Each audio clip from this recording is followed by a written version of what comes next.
আল্লাহর হাবিব বলেন কাল হাসরের ময়দানে বান্দার আল্লাহর হকের বেলায় আল্লাহ সর্বপ্রথম নামাজের হিসাব নেবেন। বান্দার জিন্দেগীর নামাজের হিসাব নিতে গিয়ে আল্লাহ ফেরেশতারে রাখতে বলবে, ফেরেশতারা রে, এই বান্দার তামাম জিন্দেগীর ফরজ নামাজের হিসাবগুলো নাও। ফেরেশতারা তার পুরা জিন্দেগীর ফরজ নামাজের হিসাবগুলো নেবেন পাই টু পাই। এক পর্যায়ে আল্লাহর কাছে বলবে, আল্লাহ, তার তো ফরজ নামাজের অনেকগুলো কমতি আছে, অনেকগুলো বাকি আছে, কি করব? আল্লাহ রাব্বুল আলামিন বলবেন, বান্দা, আমার বান্দার জিন্দেগীর ভিতরে দেখো কোনো নফল ইবাদত ছিল কিনা, নফল নামাজ ছিল কিনা।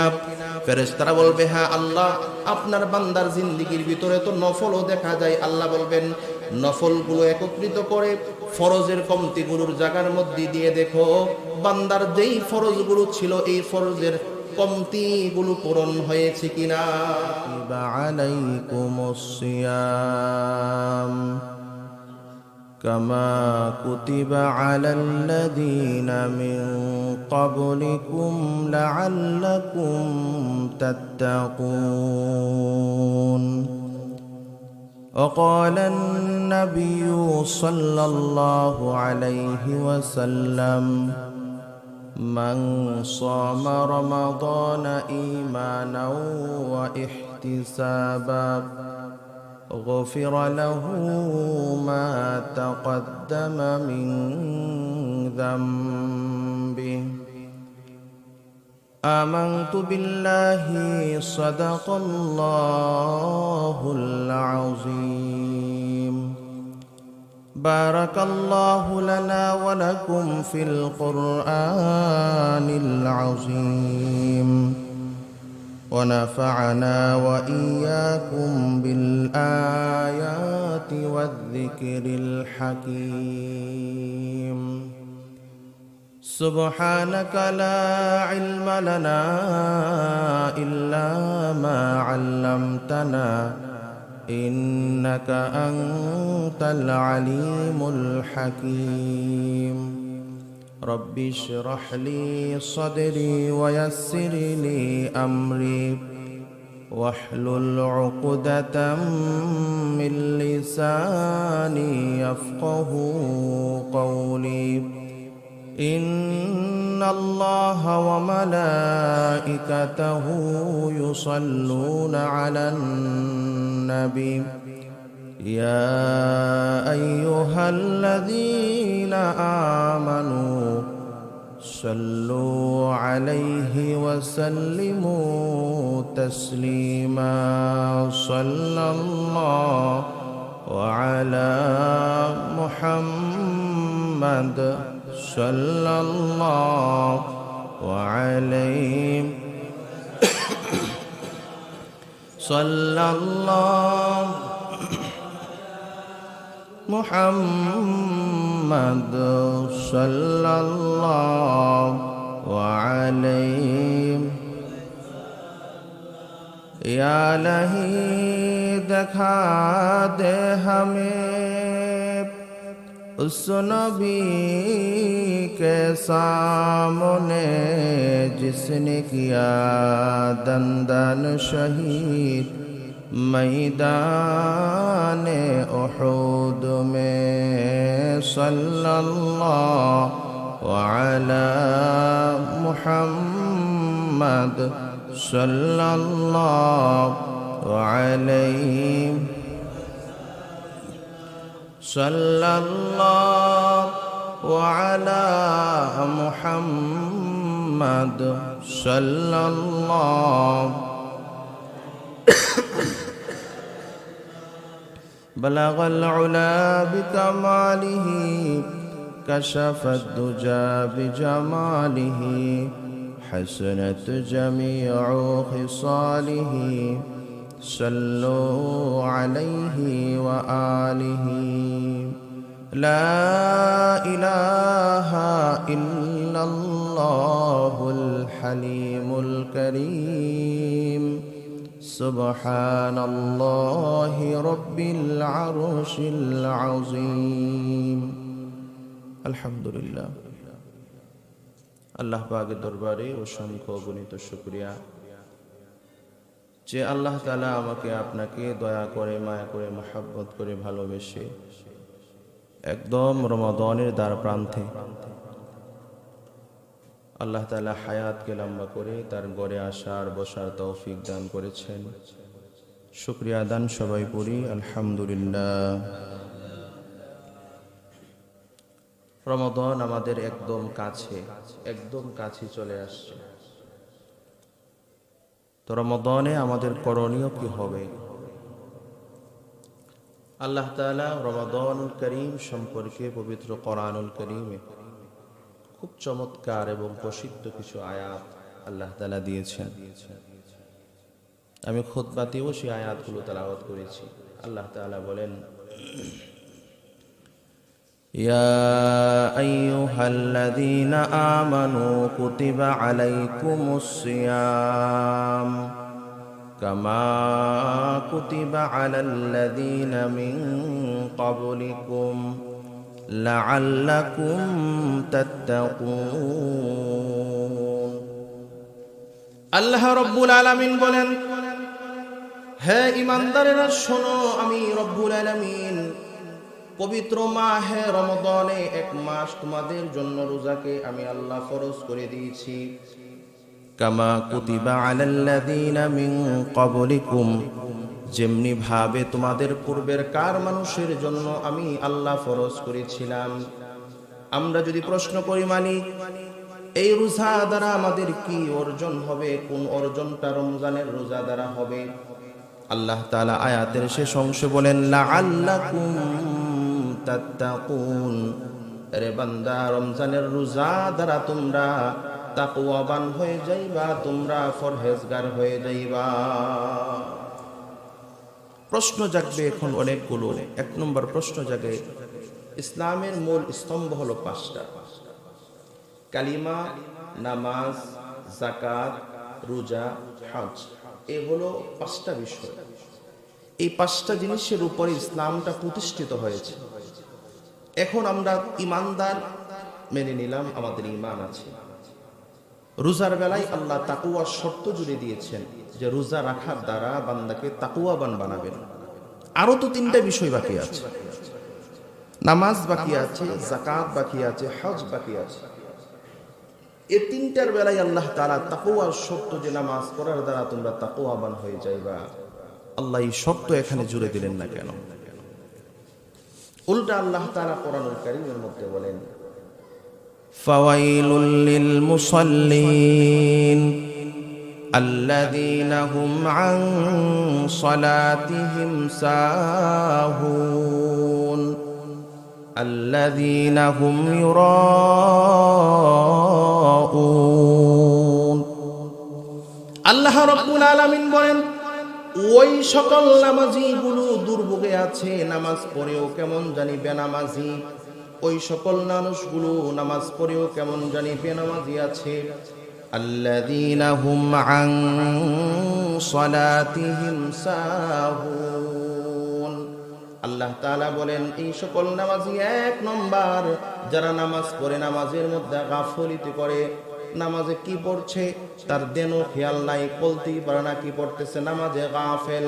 আল্লাহ তাআলা দুই নম্বরে বলেন, আল্লাযীনা হুম ইউরাউন। নামাজ পড়ে তো নামাজ পড়ার উদ্দেশ্য হলো অন্যকে দেখানো, লোক দেখানো। নামাজ পড়ে নামাজকে মানুষকে দেখানোর জন্য নামাজ পড়ে। নামাজের মধ্যে হলো গাফেল। আল্লাহ বলেন, এই সকল নামাজীগুলো নামাজ পড়ার পরেও কেমন জানি দুর্ভোগের মধ্যে আছে, কেমন জানি নামাজ পড়েও তারা বেনামাজির খাতার মধ্যে রয়েছে। নামাজ পড়তেছেন কিন্তু এক নম্বর নামাজের মধ্যে গাফেল। নামাজ পড়তেছে কিন্তু নামাজ মানুষকে দেখানোর জন্য পড়ছে। আমাদের সমাজের অনেক মানুষ এমন পাওয়া যায় যে নামাজ পড়ে উদ্দেশ্য হলো, এখন দাড়িগুলো সাদা হয়ে গেছে, ভিতরের উদ্দেশ্য এটা বাড়ির থেকে বকাঝকা করে যে আপনার বয়স হয়েছে, নামাজটা পড়ার দরকার না। ছেলেটা বিয়ে করাইছেন, মেয়েটা বিয়ে দিছেন, এদের আত্মীয় স্বজনের মানুষও খারাপ বলে যে আপনি নামাজটা যে পড়েন না। এই জন্য এই চিন্তায় নামাজের মধ্যে আসে। আল্লাহ দিলের খবর খুব ভালো জানেন, কে কোন কারণে কি কাজ করে। আল্লাহ দিলের খবর খুব ভালো রাখেন। এই জন্য নামাজ পড়ে আল্লাহ বলেন নামাজের মধ্যে দুনিয়ার মানুষকে দেখানোর জন্য নামাজই পাওয়া যায়। এই তো হলো 1 নম্বর নামাজ। দ্বিতীয় হলো যাকাত দেন। আমাদের বাংলাদেশে হিসাব যদি করা হয়, শতকরা 80% লোক হিসাব করে যাকাত দেয় না।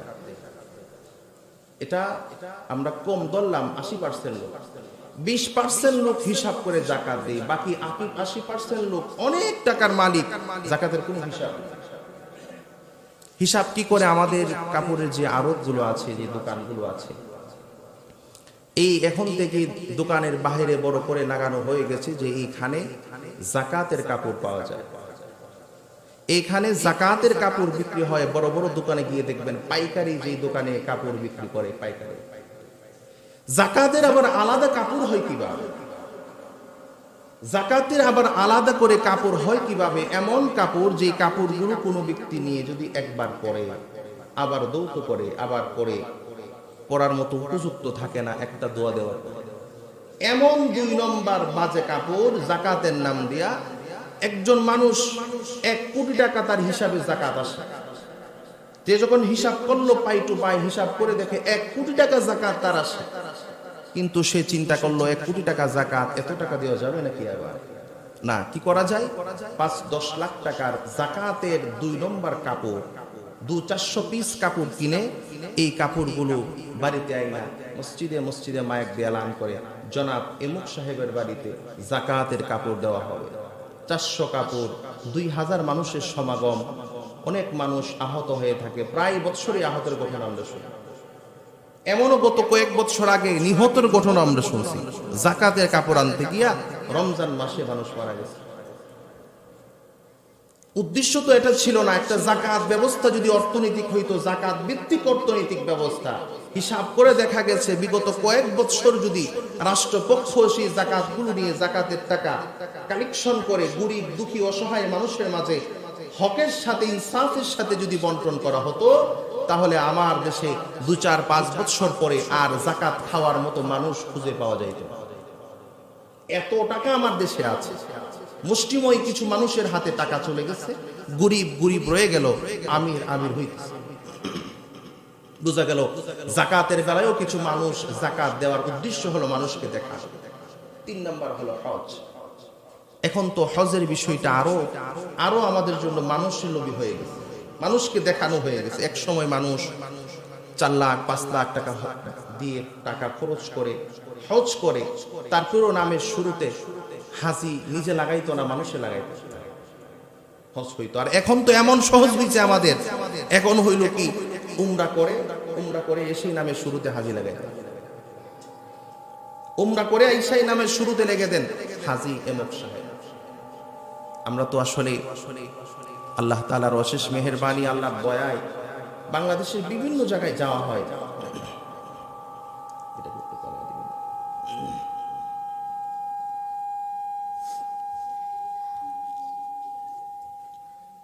বিভিন্ন জায়গায় যাওয়া হয়, অনেক জায়গায় গিয়ে আমরা এমনও খবর পাই যে নামের শুরুতে হাজি না লাগানোর কারণে, একজনকে দাওয়াত দিচ্ছেন, তিনি হজ করছেন, হাজি সাহেব মানুষ, নামের শুরুতে হাজি না লাগার কারণে তিনি মাহফিলে গেছেন,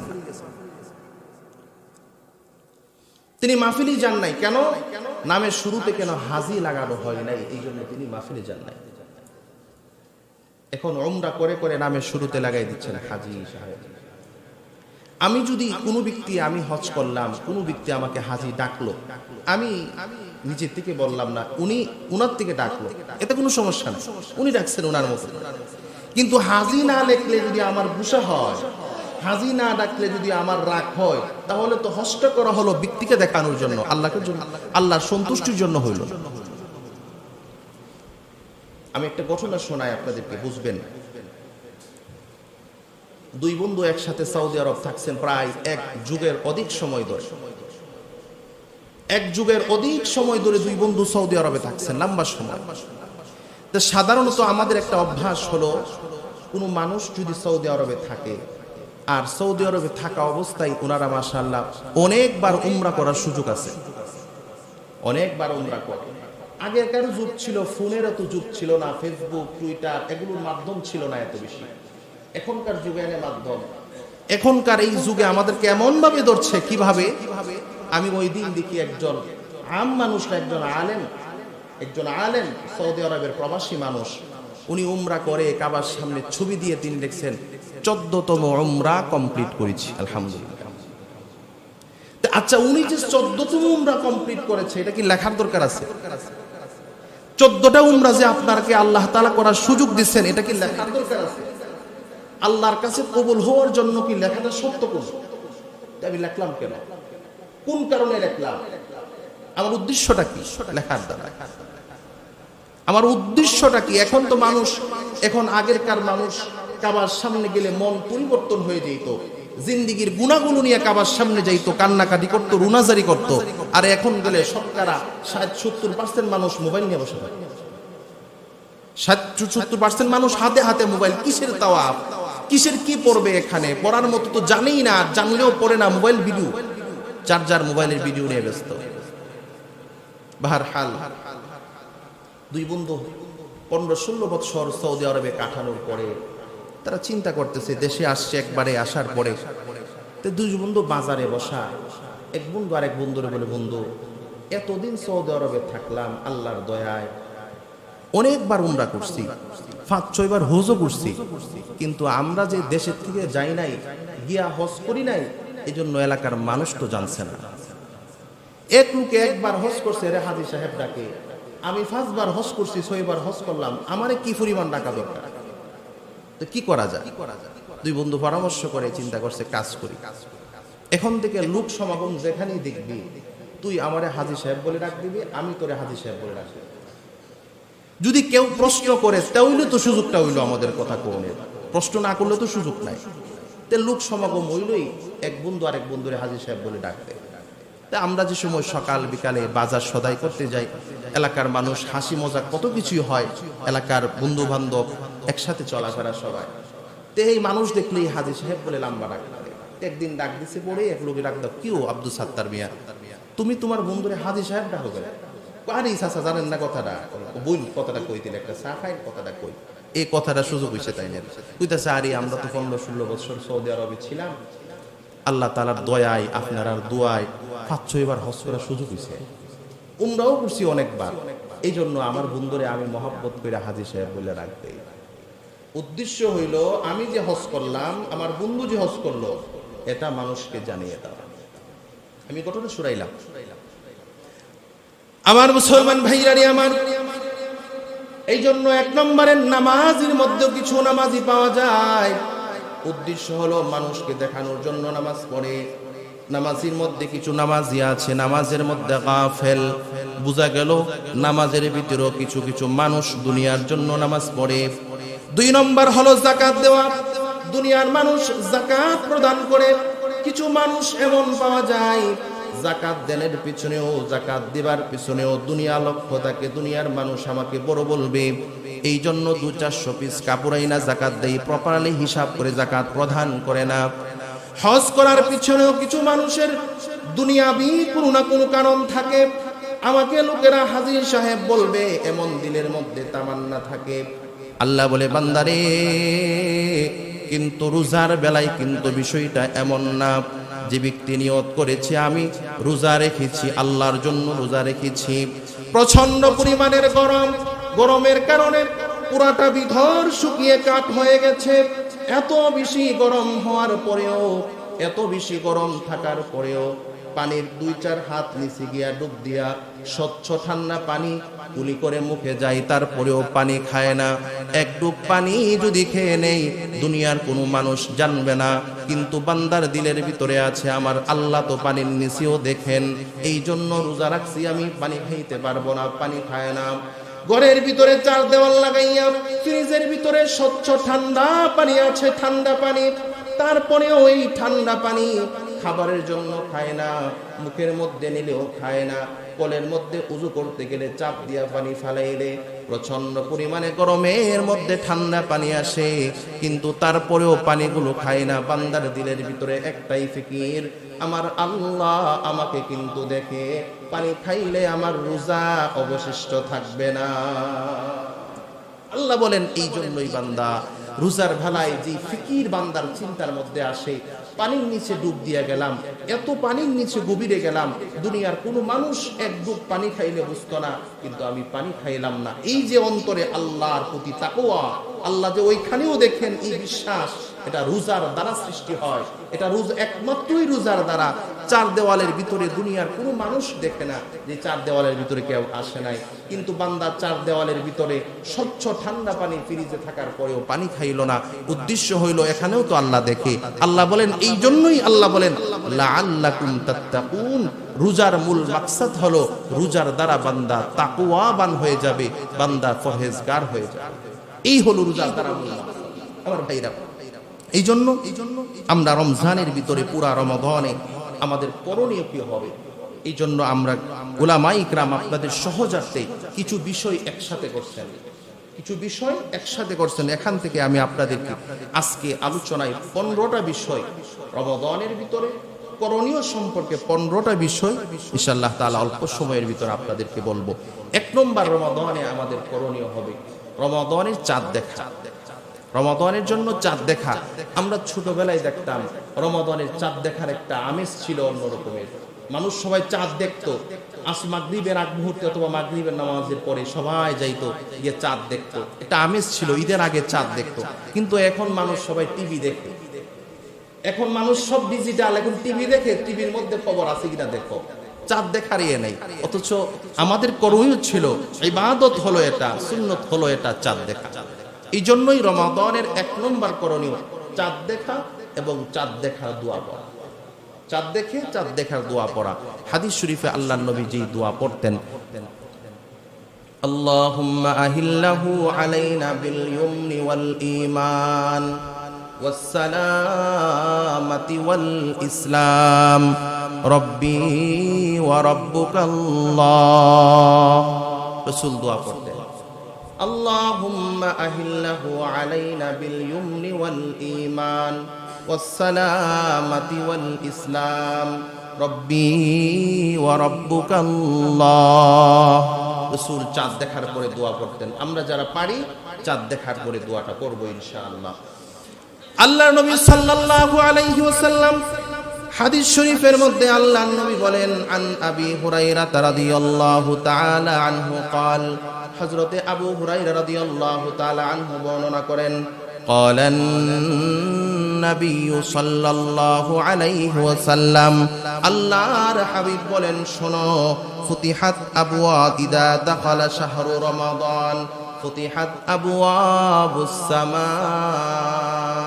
আল্লাহ নবী বলেন, শোনো, মাহে রমাদান যখন প্রবেশ করলো, রমাদান যখন ঢুকলো, ফুতিহাত আবওয়াবুল জান্নাহ, আল্লাহ রাব্বুল আলামিন রমাদান ঢোকার সাথে সাথে জান্নাতের সকল দরজাগুলো আল্লাহ উন্মুক্ত করে দেয়। ওয়া গুল্লিকাত আবওয়াবু জাহান্নাম, আল্লাহ রাব্বুল আলামিন রমাদান ঢোকার সাথে সাথে সমস্ত জাহান্নামের দরজাগুলোকে আল্লাহ বন্ধ করে দেয়।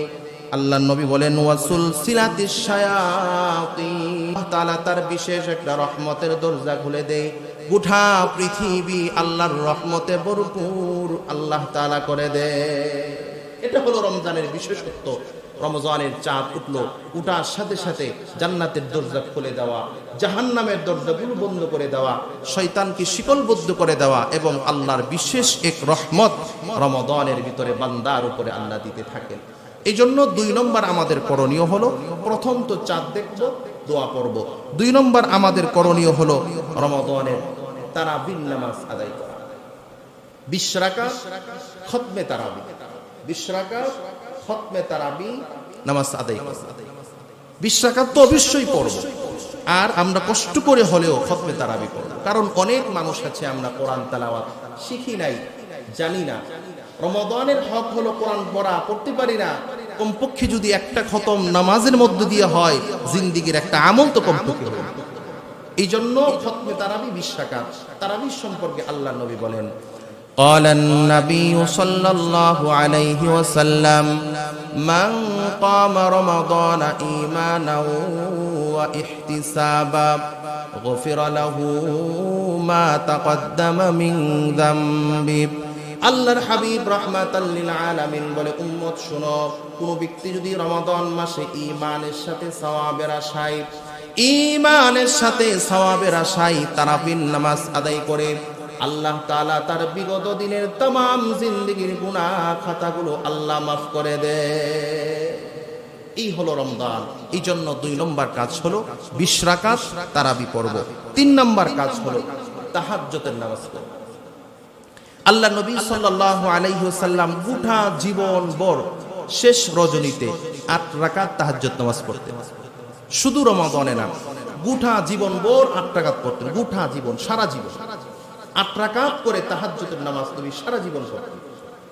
এই জন্যই আমরা যারা পারি আধা ঘন্টা আগে উঠে আমরা 8 রাকাত কমপক্ষে তাহাজ্জুদ পড়ব।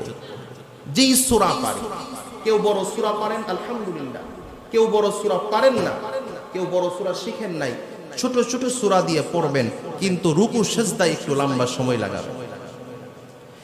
বলা হয়েছে আমাদের শাইখ মুর্শিদ আমাদেরকে একটা কথা শোনান, সেটা হলো কোন ব্যক্তি এমনিতেই সুবহানাল্লাহ যদি 1 কোটি বার পড়ে, আর সিজদা কিংবা রুকুর হালতে সুবহানা রাব্বিয়াল আযীম কিংবা সুবহানা রাব্বিয়াল আলা যদি একবার পড়ে, এমনিতেই 1 কোটি বার সুবহানাল্লাহর যেই দাম, তার চাইতেও বেশি দাম আপনি রুকু আর সিজদার ভিতরে সুবহানা রাব্বিয়াল আযীম আর সুবহানা রাব্বিয়াল আলার বলার দাম।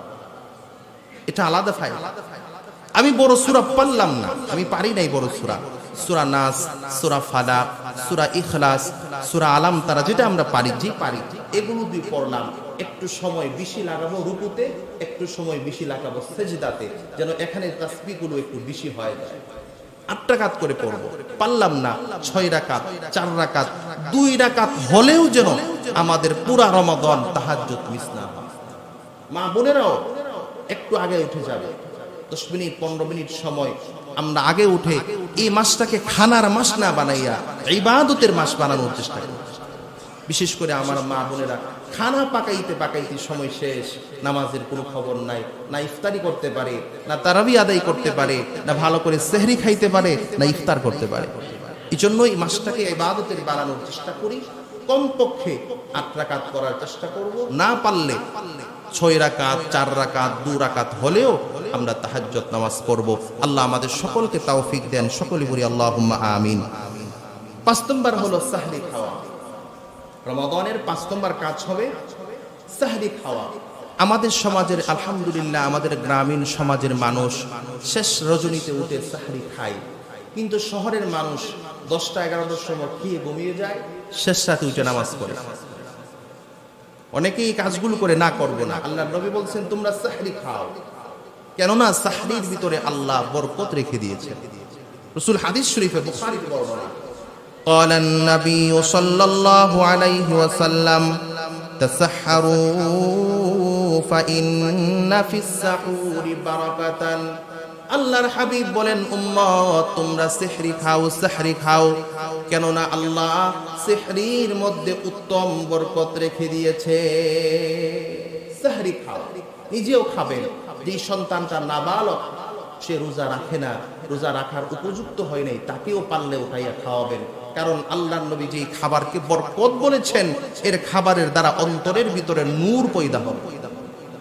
এই জন্য নিজেও খাবো, সন্তানদেরকে উঠাইয়াও যতটুকু পারি তাদেরকে খাওয়াবো ইনশাআল্লাহ। এই জন্য আমাদের 5 নম্বর কাজ হবে সাহরি খাওয়া। 6 নম্বর হলো রোজা রাখা। এটা তো অবশ্যই রাখবো ইনশাআল্লাহ, অবশ্যই রোজা রাখবো। রাসূল করিম সাল্লাল্লাহু আলাইহি ওয়াসাল্লাম হাদিস শরীফের ভিতরে রোজা সম্পর্কে বলেন, قال النبي صلى الله عليه وسلم من صام رمضان إيمانا واحتسابا غفر له ما تقدم من ذنبه। আল্লাহর হাবিব রাহমাতাল লিল আলামিন বলে, উম্মত শোনো, ঈমানের সাথে সওয়াবের আশায় যে ব্যক্তি রমাদানের রোজা রাখবে, আল্লাহ রাব্বুল আলামিন তার বিগত দিনের সমস্ত গুনাহ খাতাগুলো মাফ করে দিবে। এই জন্য আমরা রোজা ইনশাআল্লাহ তাআলা রাখবো। 7 নম্বর কাজ হলো আমাদের রমাদান মাসে দান খায়রাত বেশি বেশি করে করা। এটা দানের মাস, দান খায়রাত করবেন তৌফিক অনুযায়ী। যা রেখে গেলেন আপনার অ্যাকাউন্টে 10, 15, 20 লাখ টাকা জমাইছেন, আপনি এখন মারা গেলে 1 টাকার মালিক আপনি অ্যাকাউন্টে টাকা মনে রাখছেন। রাসূল বলেন 3টা জিনিস তোমার। 1 নম্বর, তুমি যা আল্লাহর রাস্তায় দিয়েছো, আল্লাহ সেটা তোমার জন্যই মওজুদ করেছে, আখিরাতে যে তুমি পাবে, অন্য কেউ পাবে না। 2 নম্বর, তুমি যা খেয়েছো হজম করে দিয়েছো। 3 নম্বরে যা পরেছো পরে নষ্ট করে দিয়েছো কাপড়। এই 3টা জিনিস ছাড়া উম্মত তুমি যা রেখে গেলা একটাও তোমার না। সারা জীবন 60, 70, 80 বছর মেহনত করে 10 কানি ক্ষেত জমাইছেন, আপনার বাবাও জমাইত হয়ে গেছেন, 1 শতক জায়গা তো বাবার নামে আর নাই। আছে কারোবার আমার নামে? আমার দাদার নামে কোনো সম্পত্তি নাই, সব চলে গেছে। কিন্তু ওনারা যা দিনের রাস্তায় দিয়ে গেছেন, দিনের রাস্তায় আমাদের সেক্রেটারি সাহেব আমাকে বলতেছিলেন ওনার দাদা সম্পত্তি দিয়ে গেছেন। তা আমার ফিকিরে এটা আসছিল যে উনি নাই, কিন্তু ওনার সম্পত্তিটা কিন্তু আল্লাহর রাস্তায় আছে, উনি পাবে, আর কেউ পাবে না। তা আমি 10 টাকা দিলাম, এটা আমি পাবো, আর কেউ পাবে না। এই জন্য দান খায়রাত যার যার তৌফিক অনুযায়ী, আমার তৌফিকে 10 টাকা দান করার মতো আছে, 10 টাকাই দিলাম। আমার তৌফিকে 50,000 আছে, আমি 50,000ই দিলাম। আল্লাহ তাআলা সূরাতুল মুনাফিকুনের 10 নম্বর আয়াতে বড় চমৎকার করে একটা কথা বলছেন। আল্লাহ রাব্বুল আলামিন বলেন, ওয়া আনফিকু মিম্মা রাযাকনাকুম মিন ক্বাবলি আন ইয়াতিয়া আহাদাকুমুল মাউত।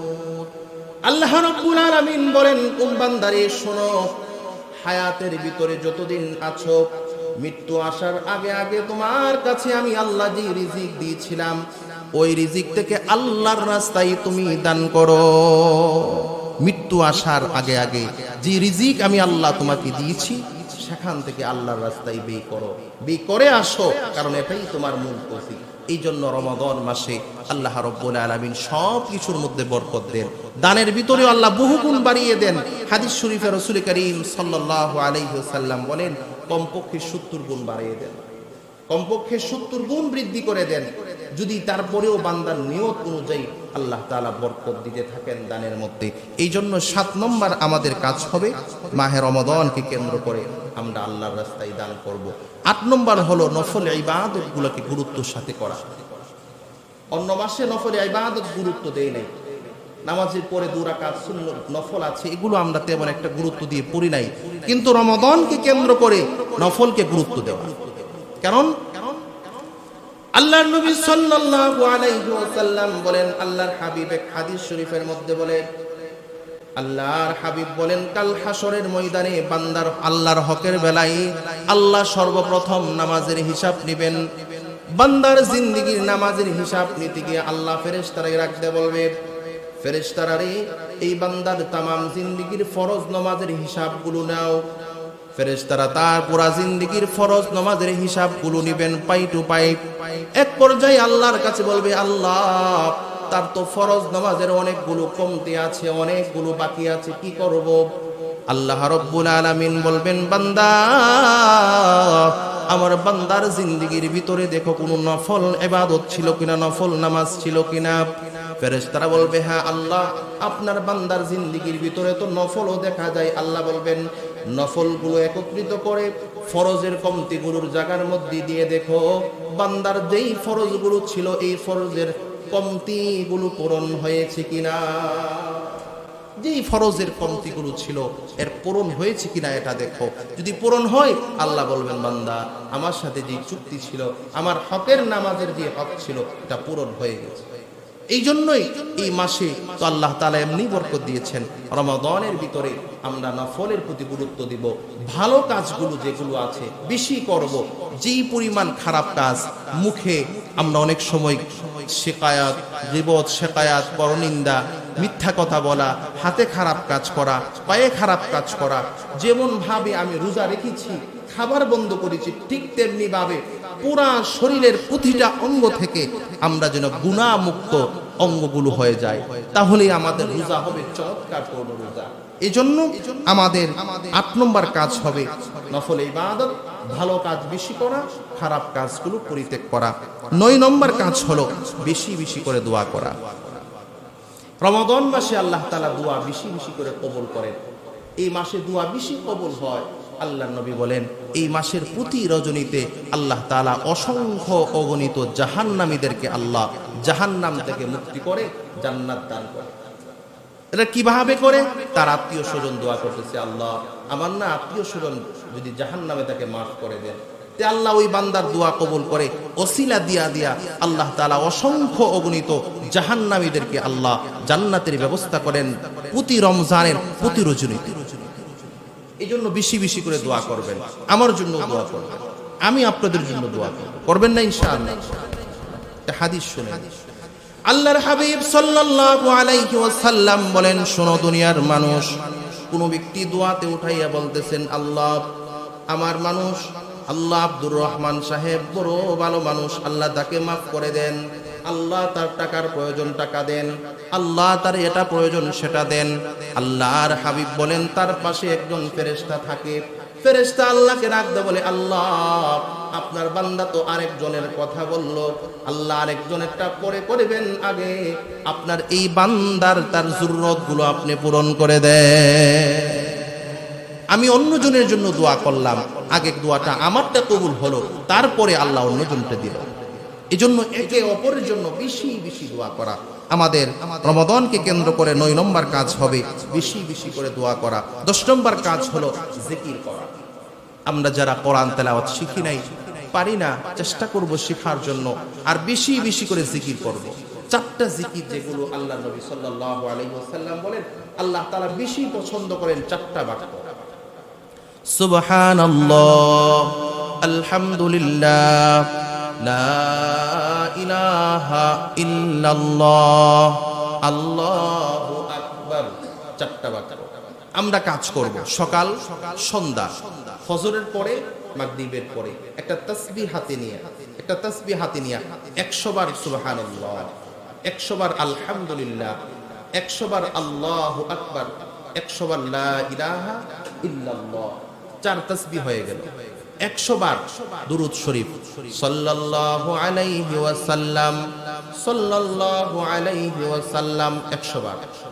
100 বার ইস্তিগফার, আস্তাগফিরুল্লাহ ওয়া আতুবু ইলাইহি, আস্তাগফিরুল্লাহ ওয়া আতুবু ইলাইহি। এই 600 বার সকালে, 600 বার সন্ধ্যায়। পারলে আমরা আসরের পরে এমনিতেই একটা সময় ফ্রি কাটে, ইফতারের পূর্ব মুহূর্তে তাসবিহটা হাতে নিয়ে পড়া যায়, আধা ঘন্টা 15-20 মিনিট সময় লাগবে। তাসবিহটা হাতে নিয়ে আমরা এই 600 বার, আবার শেষ রজনীতে উঠে সাহরি খাওয়ার পরে, তাহাজ্জুদ পরে কিংবা তাহাজ্জুদ পড়ার পরে একটু সময় আছে, একটু তাসবিহ হাতে নিয়ে পড়ে নিলাম। পারা যাবে না ইনশাআল্লাহ? আল্লাহ তৌফিক দান করেন। বেশি বেশি করে জিকির করা। আর যারা কোরআন তেলাওয়াত একদমই পারেন না, একদমই কোরআন তেলাওয়াত শিখেন নাই, তারা রমাদানের শুরু থেকেই শুরু করবেন তাসবিহ পড়া। যে নিয়ত করবেন আমি 6টা খতম দিব, একটা খতম হবে সুবহানাল্লাহর, একটা হবে আলহামদুলিল্লাহর, একটা হবে লা ইলাহা ইল্লাল্লাহর, একটা হবে আল্লাহু আকবারের, একটা হবে দুরূদ শরীফের, একটা হবে ইস্তিগফারের। আমি 6টা খতম দিব। কোন ব্যক্তি যদি রমজানের শুরু থেকে শুরু করে চেষ্টা করে, আমার দিল বলে 1 মাসে আলহামদুলিল্লাহ, আল্লাহর শুকরিয়া, আল্লাহর দয়ায় যদি ঠিকভাবে পড়ে, কোনো ব্যাপার না 6 খতম যাবে। পারা যাবেন ইনশাআল্লাহ? যারা শুরু থেকে শুরু করবেন, আপনি একদম শেষে গিয়ে আপনার মনে হইছে আপনি পারবেন না, বেশি বেশি 1-2 খতম হবে। আপনি যদি প্রথম থেকে শুরু করেন, অল্প অল্প অল্প অল্প করে পড়ে একটা হিসাব করে পড়বেন, ইনশাআল্লাহ রমজান শেষ হতে হতে আপনার খতমগুলো কমপ্লিট হয়ে যাবে। এই জন্যই আমাদের 10 নম্বর কাজ হবে জিকির করা। 11 নম্বর কাজ হলো ইফতার নিজে করবেন, অন্যদেরকে ইফতার করাবেন। ইফতার যে একটা ইবাদত ছিল আমাদের সমাজে, ইফতার এই ইবাদতগুলো নষ্ট হয়ে গেছে। আমরা ছোটবেলায় দেখতাম প্রতি মসজিদে মসজিদে ইফতার হইতো, ইন্তজাম ছিল মসজিদে, আপনারাও দেখছেন মসজিদে মসজিদে ছিল। আমরা দেখতাম যে সময় ছোটবেলায় একজন প্রতীক রাস্তা দিয়ে যাইতেছেন, ইফতারের 10 মিনিট বাকি আছে, উনি দেখতেছেন 10 মিনিট বাকি, বাড়িতে গিয়ে ইফতার করা সম্ভব না, উনি উজু করে মসজিদে আসতেন, মানুষেরা, মহল্লার মানুষেরা ইফতারের ব্যবস্থা করে ফেলতেন। বড়ই আফসোস, আজকে প্রতীক রাস্তা দিয়ে গেলে মসজিদ চায়া দেখে মসজিদ ফাঁকা, মসজিদে কেউ নাই, ইফতার যার যার ইফতার যার যার বাড়িতে। ইফতারে যেই সওয়াব ছিল আপনি বেশি পারলেন না, গরিব মানুষ, আপনি 2টা মুড়ি পাঠাই দিলেন।